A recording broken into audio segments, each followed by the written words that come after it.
Hello there. So you want to know how you can simply go ahead and edit photos on iPhone? This is going to be the only video that you'll ever need to watch on the internet. So with that being said, let's just get straight into the video. Simply go ahead and open your Photos tab and select the photo that you want to go ahead and edit. And now all you need to do is on the bottom, there's going to be this adjustment panel kind of icon. Simply tap on that.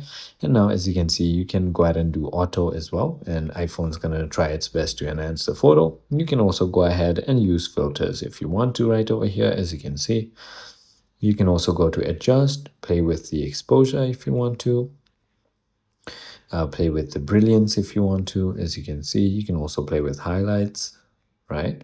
You can also play with the shadows, the contrast, the brightness, the black point, saturation, vibrance, warmth, tint, sharpness, definition, noise reduction, and finally vision. So simply go ahead and play around with all these settings and you can go ahead and do that. I hope this video was helpful. If it was, hit that like button.